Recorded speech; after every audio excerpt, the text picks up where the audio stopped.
Rameshwar dinosaur के पसंद के आहार लाता है और वो उन्हें खा लेती है।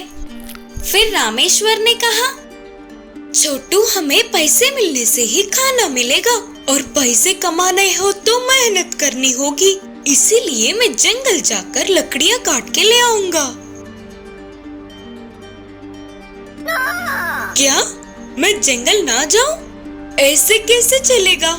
मेरे जंगल गए हुए भी बहुत दिन हो गए। अच्छा, मैं अब समझा, तू भी मेरे साथ जंगल आएगा ना? नहीं, उधर तुम्हारे लिए खतरा हो सकता है, तू घर पर ही रह। बोलते हुए उसे समझाने का प्रयास किया। रामेश्वर के कितना भी बोलने पर डायनासोर ने नहीं सुना। इससे उसे छोटू को अपने साथ ले जाना पड़ा। रामेश्वर और डायनासोर दोनों मिलके जंगल जाना भीमेश ने देख लिया। आहा, रामेश्वर तो उस डायनासोर को साथ लेके जंगल जा रहा है। मेरे इतने प्लान करने पर भी ना होने वाला अब भगवान इस प्रकार पूरा करेगा। जंगल के जानवर तो इसे नहीं जानते, इससे सारे क्रूर जानवर मिलके एक साथ इस पर हमला तो करेंगे ही। फिर तो इस छोटू का चैप्टर क्लोज करके बोलते हुए भीमेश हंस पड़ा। रामेश्वर और डायनासोर जंगल पहुँचे और रामेश्वर ने डायनासोर से कहा, अरे छोटू, तुझे पता है तू मुझे यही मिला था, तेरा कोई तो यहाँ होगा करके आसपास पूरे जगह में मैं देखा, लेकिन कोई भी नहीं दिखा, इससे तुझे मेरे साथ ले जाना पड़ा। तो वो डायनासोर बहुत ही खुश होकर उछल पड़ा। ठीक है, फिर मैं इधर ही पेड़ों से लकड़ियाँ काट के इकट्ठा कर लूंगा, लेकिन तू बस दूर ना जा, इधर ही पास घूम ले करके बोलकर वह अपना काम करने में लग गया। डायनासोर उधर ही खेल रहा था।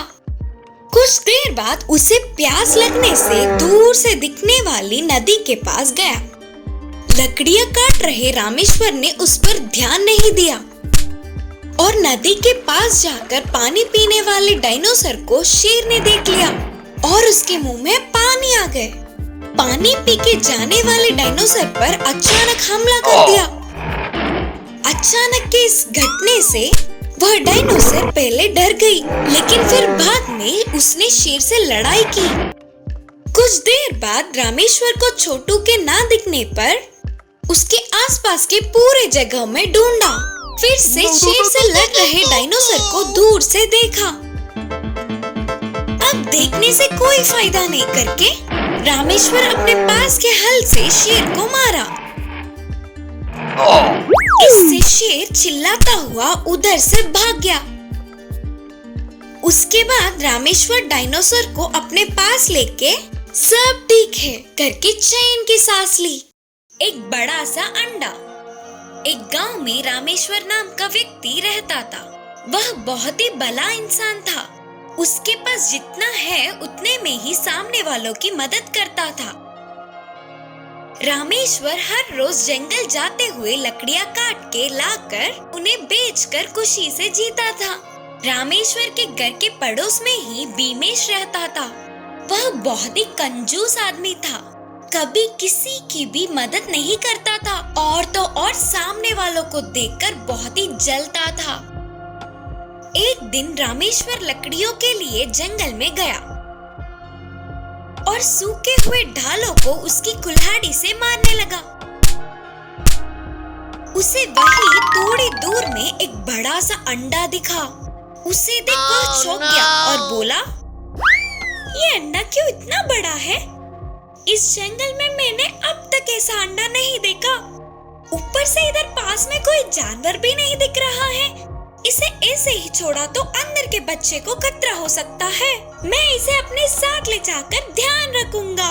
बोलते हुए रामेश्वर उस अंडे को लेकर अपनी पीठ पर रख के चलने लगा। ऐसे रामेश्वर को अंडा लाते हुए भीमेश देखकर बोलने लगा, अरे ये रामेश्वर अंडे के आकार में कुछ बड़ी चीज लाया। जंगल में इसे बहुत मिलते हैं करके मैंने लोगों से सुना था। अगर ये सच होगा तो आसपास के गांव में रामेश्वर से ज्यादा और कोई अमीर हो ही नहीं सकता। ना बिल्कुल नहीं, ऐसे नहीं आज रात को ही चोरी करनी होगी। यह सब सोचते हुए चोरी करने के लिए तरह तरह के चाल सोचने लगा। रात होते ही बिना आवाज के रामेश्वर के घर में घुसा और उस समय रामेश्वर पलंग पे गहरी नींद में सो रहा था और उस पलंग के बाजू में ही वो बड़ा सा अंडा था। ये तो अच्छी मौका है मेरे लिए, बोलते हुए अंडे को मेहनत से पीठ पर रखकर धीमे से अपने घर ले गया भीमेश और कहा, बहुत ही ज्यादा बड़ा अंडा, अगर इसे उबाल कर खाऊंगा तो पूरे 1 महीने तक खा सकूंगा। लेकिन मुझे तो उबले हुए अंडे से ज्यादा ऑमलेट पसंद है। और तभी वो अंडा अचानक से उसके पीछे गोल गोल घूम रहा था और एकदम से रफ्तार से घूमने लगा। उसके ऐसे घूमते रहने से भीमेश को चक्कर आने लगे। अरे देख तू ना, मुर्गी का अंडा है या गधे का, मुझे तो पता नहीं, अबे तोड़कर खा लूंगा। ऐसे गुस्से में अंडे को काट के खाने के लिए हथौड़ा निकाला। फिर अंडे ने भीमेश को इधर उधर भगाया।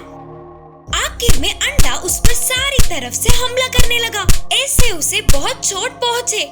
फिर से अंडा ऐसे ही गटरते जाते हुए रामेश्वर के घर चली गई और बेचारा भीमेश तो अंडे के दिए हुए घावों से रोते हुए बैठ गया।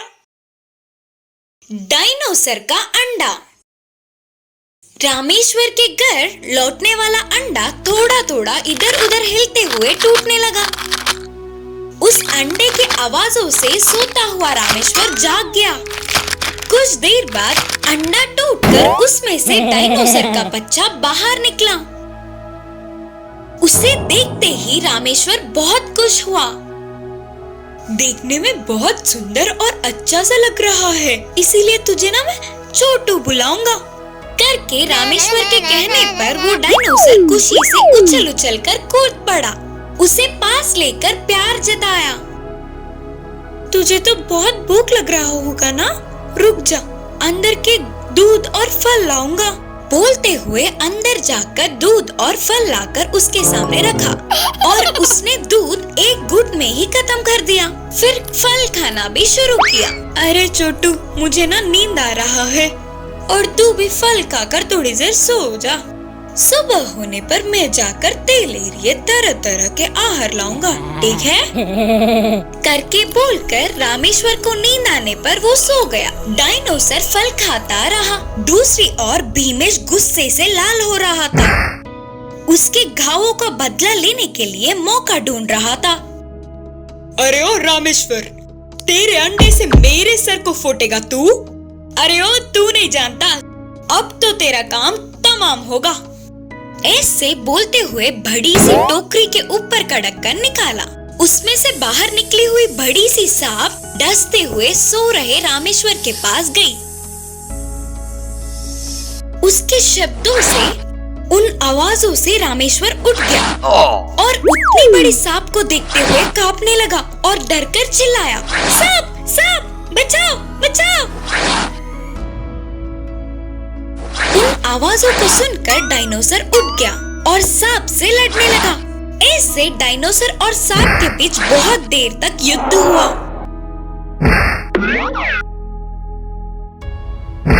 आखिरकार सांप मर ही गई। उस मरी हुई सांप को डायनोसर ने कहीं दूर फेंक दिया और वो सांप उड़ता हुआ जाकर भीमेश के गले में गिर गया। आया, सांप, सांप करके डर के चिल्लाते हुए चक्कर खा के नीचे गिर पड़ा और उसे बचाने वाले डायनोसर छोटू की रामेश्वर ने बहुत तारीफ की। डायनोसर का अंडा। सुबह होते ही रामेश्वर शहर जाने के लिए तैयार हुआ और कहा, अरे छोटू, मैं शहर जा रहा हूँ, उधर थोड़ा काम आया, वो होते ही जल्दी लौट आऊंगा। वापस आते समय मैं तेरे लिए तरह तरह के आहार लाऊंगा। तब तक ना तू अंदर ही रह, कहीं बाहर मत जा और नए लोगों से सावधान। बोलकर डायनोसर को सतर्क करके रामेश्वर शहर के लिए निकल पड़ा।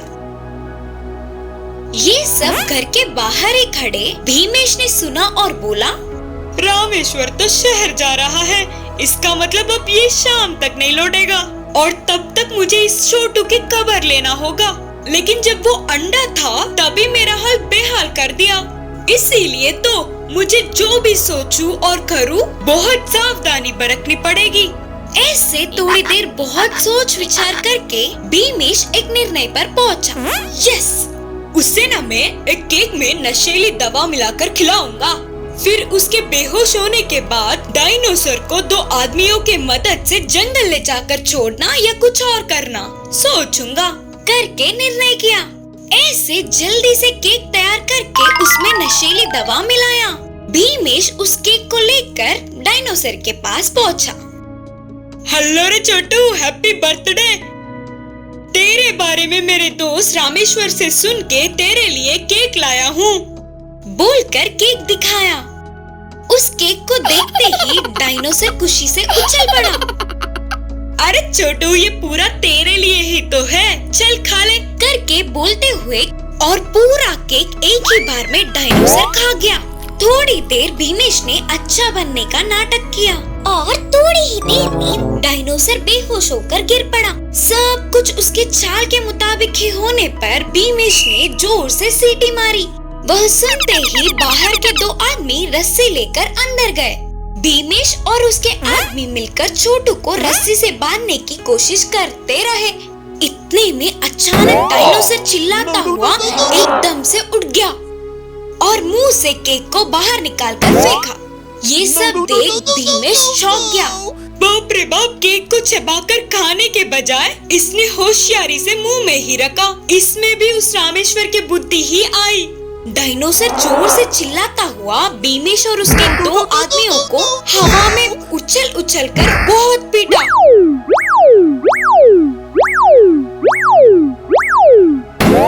छोटू की पीठ ना सह पाते हुए तीनों उधर से भाग गए।